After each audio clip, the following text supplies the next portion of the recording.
What's up, guys? Nate Famous Racing Customs here, doing a couple of updates actually. One's going to be on my Dodge Monaco.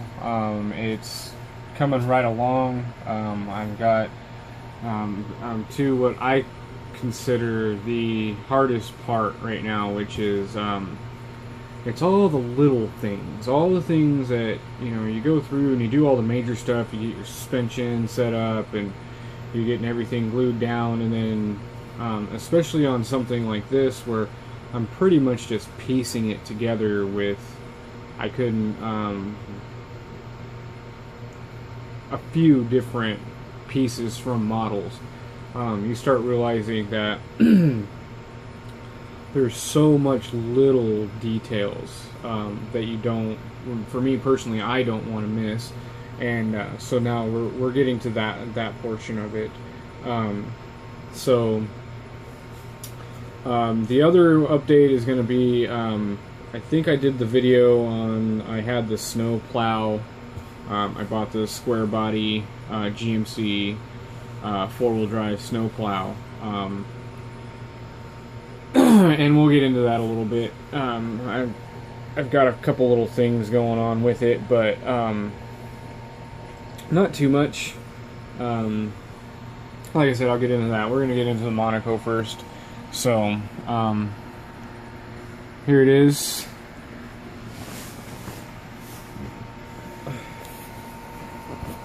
Got its ride height. The wheels are just a little bit off-centered, but that's okay. It's not really hugely noticeable, I don't think.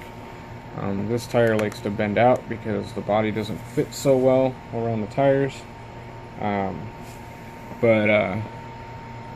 that the one? No, that's not the one.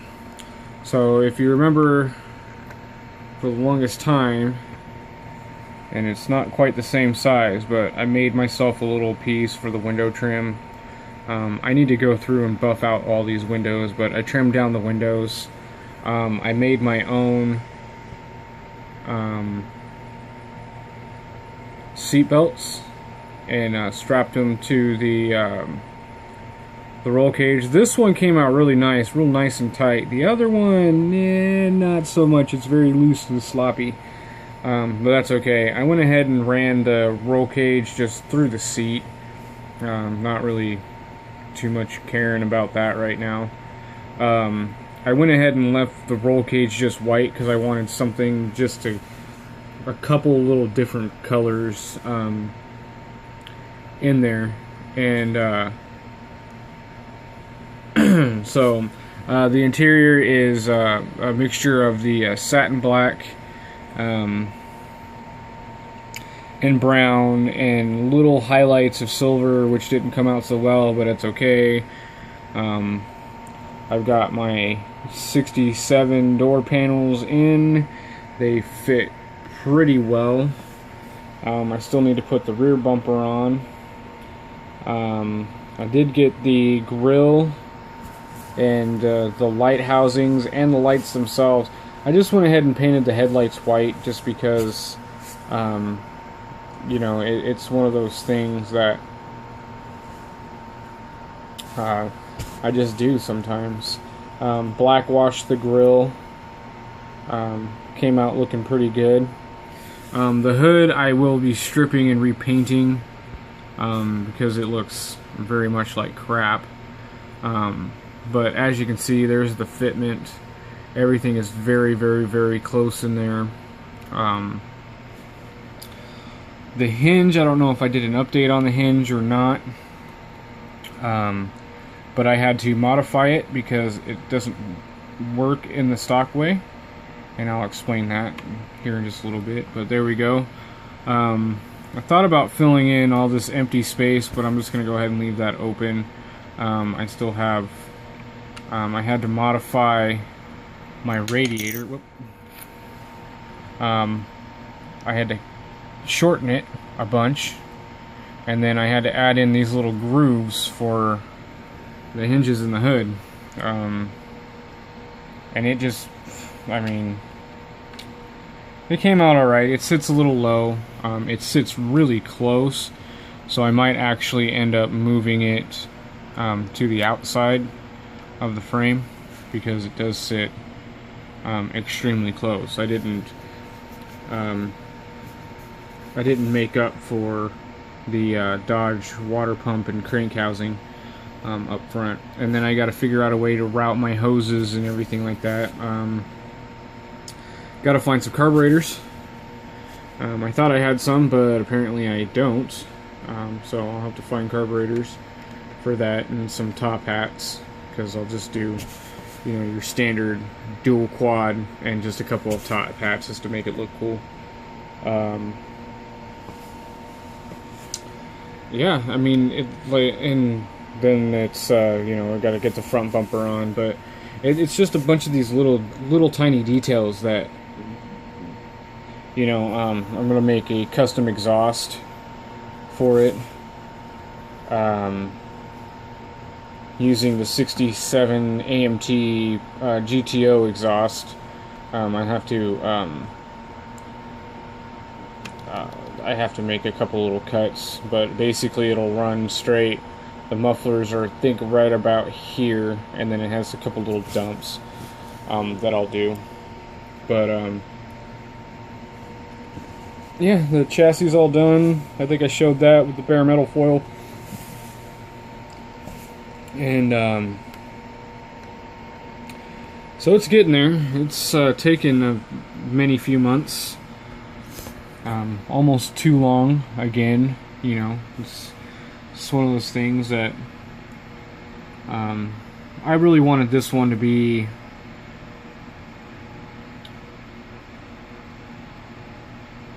I don't know. I don't want to say perfect, because, you know, if I did, I would have taken more time on that seatbelt there. I would have actually bought some photo etched buckles, you know.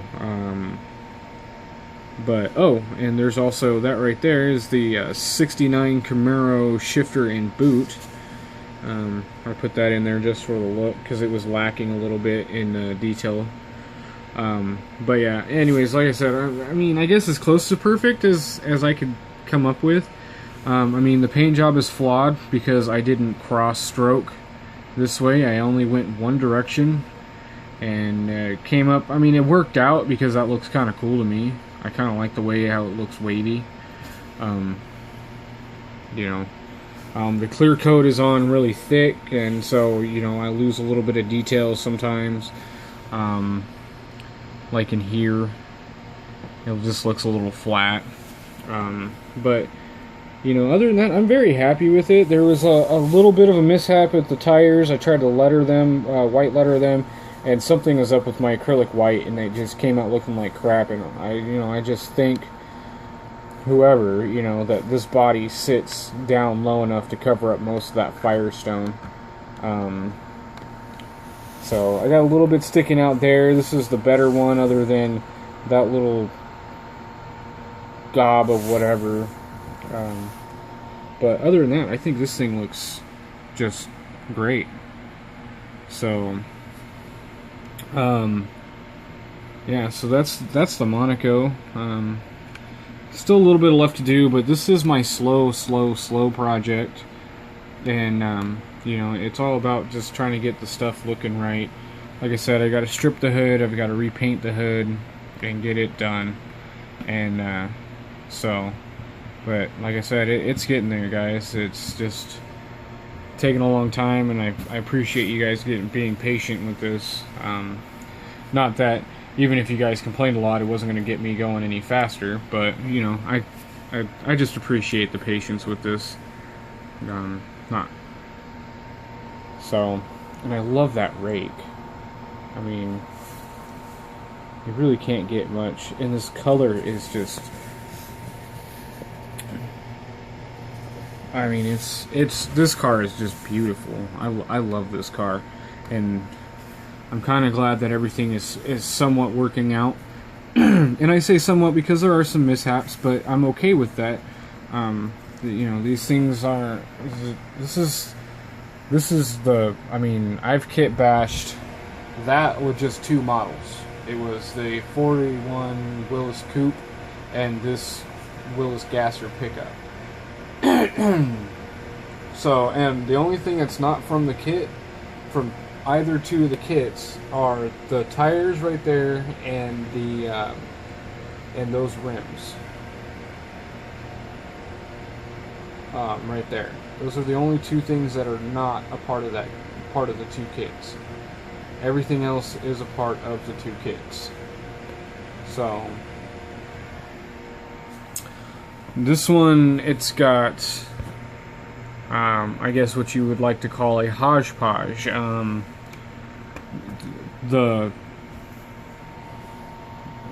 The rims themselves are off of the '69 Dodge Dart Limited Edition 2-in-1. Or is it a '68 Dodge Dart? That one over there, the big pink one. Modified the rear ones with the stock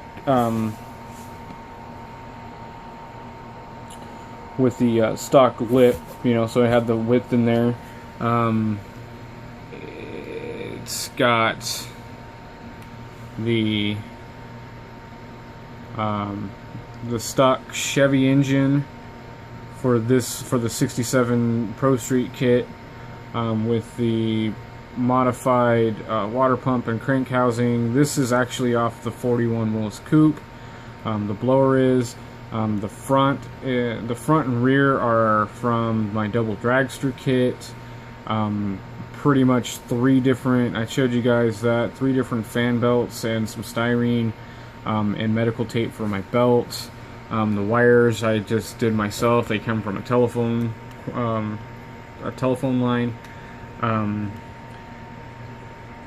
The stock Monaco interior with the 67 panels and 67 front seats, 69 Camaro shifter.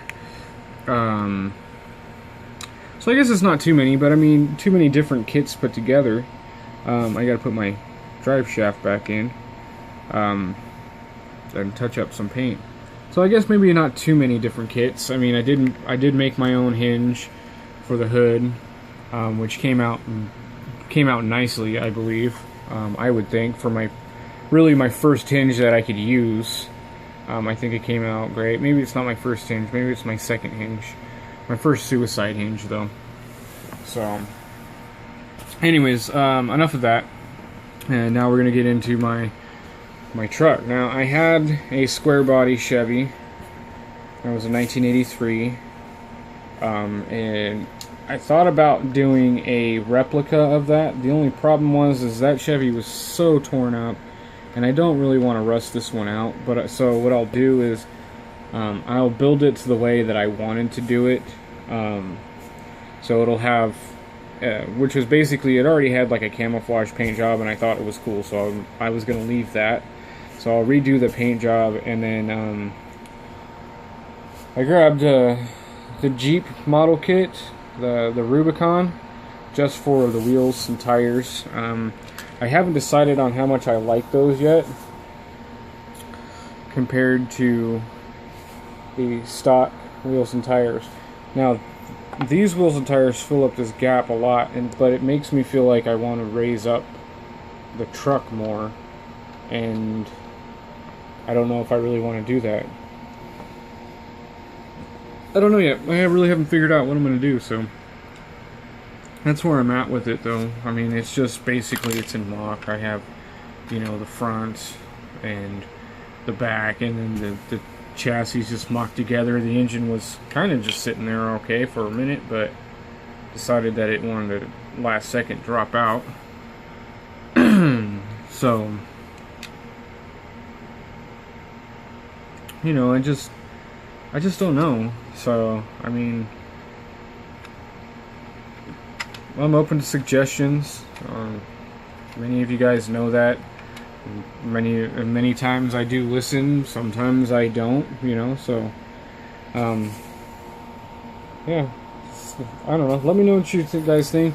The other thing I can do is, because I do like the tires and not the rims so much, and I want these rims, but these rims are so much bigger is I can actually just cut away a little bit of the inside of these tires and sandwich all this stuff together and make these rims. Those rims there, no. Yep. Make those rims there fit where those ones are supposed to go. So, I don't know. The wife likes that idea too. So, yeah.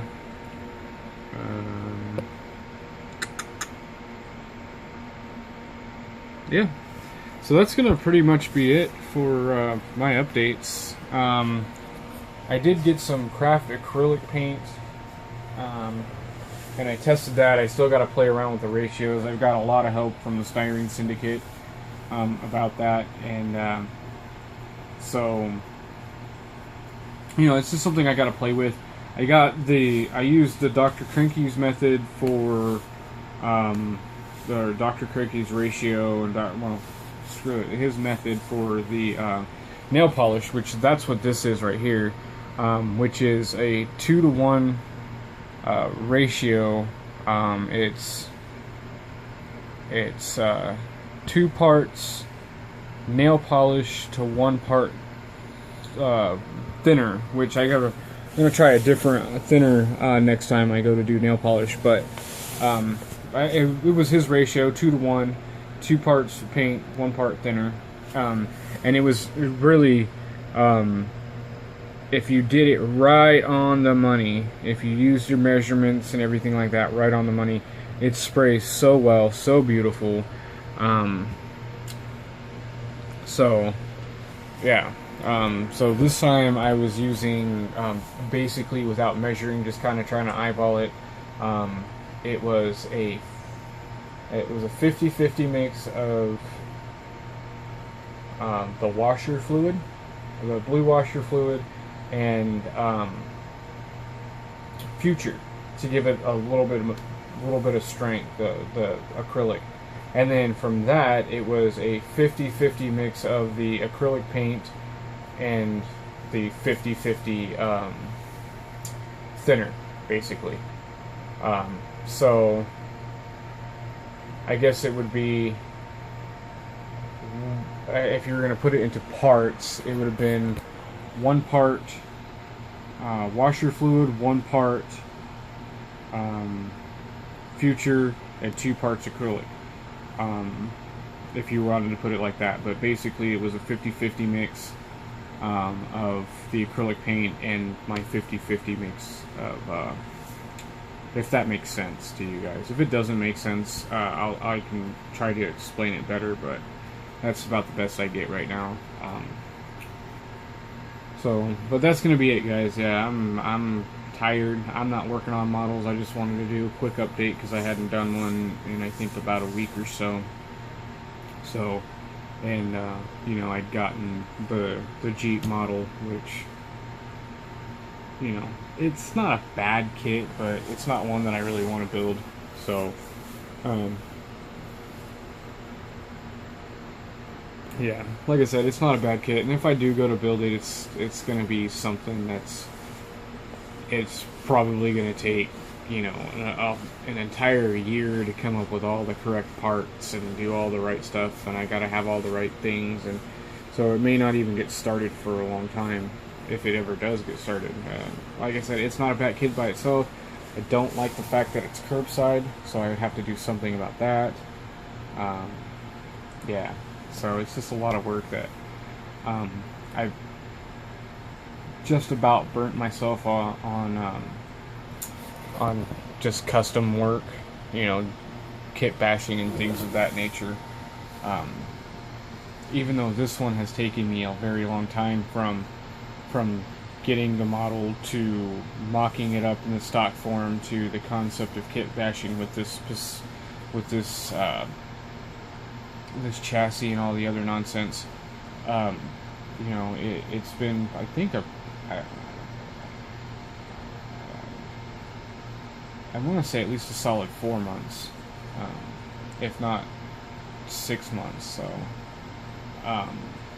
anyways, guys, I'm rambling on now, and I've gone 20 minutes, and I'm at about a gig. So it's going to take a minute for it to upload. So, but yeah, so that's what's going on. I also need to come up with a name for this. I don't know what to call it. You know, and that one pretty much favorite song listening to, because I mean, if you imagine just a rattle can, very poor camouflage paint job, and then blasting out of the windows is Sweet Home Alabama. Because in California, I was just the biggest, I guess, redneck at times. So, but yeah, so I think I'm just gonna call that one Sweet Home Alabama. So maybe not Alabama, maybe Sweet Home California, because that's where I lived when I had the truck. So, anyways, guys. Watching some of your videos. I don't do a lot on YouTube anymore, man. I do more on Google Plus now. As much as I dislike Google, you know, I can upload just my pictures, write down a few words, and you know, it takes 5 minutes of my time. Whereas this obviously is taking more than 5 minutes. I could do 5-minute updates, but it'd be like, oh hey, look, here's the update. Yep, that's what it looks like, and then I'm done, and then I'm also working on this, and see you later, bye. I don't want to do that. I like doing these explanations and actually showing what I've done, not just quickly, alright, so here's where I'm at, here's a quick shot of the car, and I'll see you guys later. So, and not that I don't enjoy doing these videos, sometimes I just don't have the time to do them, and and this is how it is. And sometimes it's just a lot easier. If you guys want to find me on Google Plus, I think I said this before, you have to go by my actual name, which is Nathan Isle, and yeah, I don't know why I had to use that one and not Famous Racing Customs, but that's just how it ended up working out. So, okay, guys, for real, this time I'm getting off here. So this is Nate, Famous Racing Customs, and I'll see you guys in the next video.